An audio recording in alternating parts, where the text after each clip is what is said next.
Hello everyone, welcome back to my channel. So today is Tuesday and we're finishing our research paper because our oral defense was scheduled for Thursday. So the next day we continued working until we finally completed it. We thought we had finally finished our research and even went home around 4 p.m. guys, but after our research teacher checked the soft copy, we found out there was a mistake in chapter 2. So we went back, revised the data, studied while waiting for the corrections, and updated the PowerPoint that was already finished and went home late.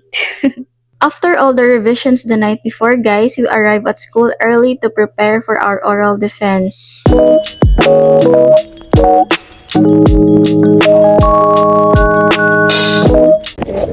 My God, kami agad, amang mga students like about oral defense naman agad. Although bisa expected ko sa Ginoo, dyan nakaprepare agad despite the time red matag mo, naging kasagdan mo agad. Pero kami nagrupo kung man ano agad and also kagagwit mo agad panimala sa mga agad. May this experience help us na pakaibaw namin sa mga mga possible nga buhaton na mapuon. Kung po mga history na, at least karon na experience.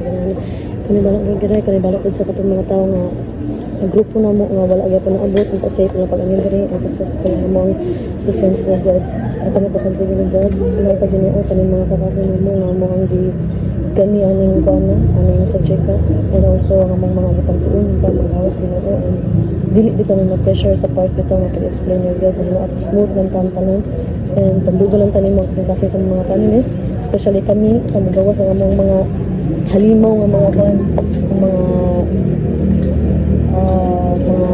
ability ng God regarding ng communication or kanang public speaking or kanang bala sa mga sa mga discuss okay amen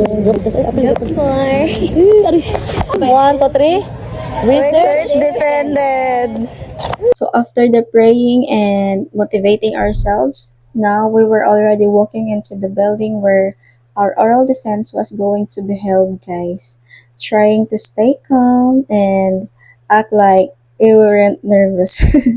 As you can see, everyone was studying everywhere, guys. Some were reading reviewers while walking, some were memorizing answers in the hallway, and others were having random question and answer sessions and every corner they could find.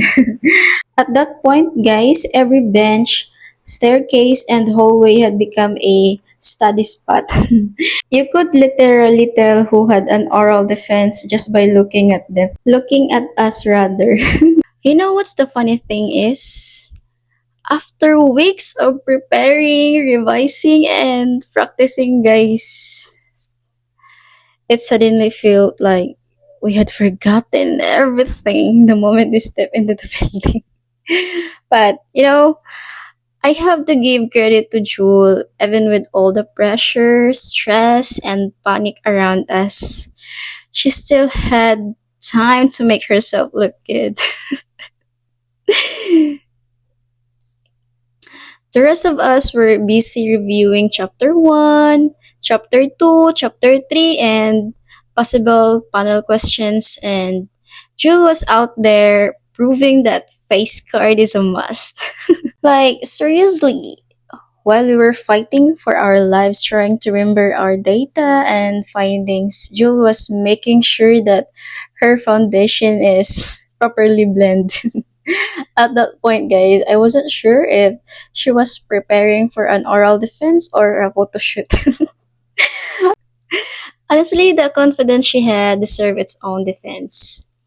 Love you, Jewel. Finally.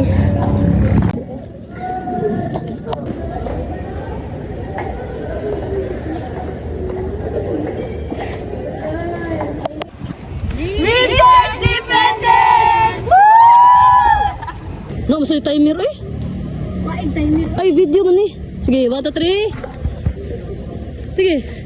Oh, wow. Okay, di ka proud si mong kuan. 1, 2, 3, go!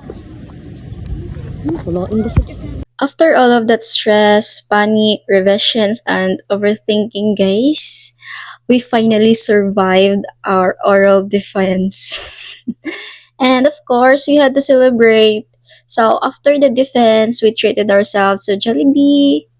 Pia wasn't with us though because she had to go home early since she had some errands to do. We missed her during the celebration, but we still made sure to update her about everything and, of course, send food pics. From stress mode to Jollibee mode real quick. Definitely a well deserved break after everything we went through. Thank you for watching.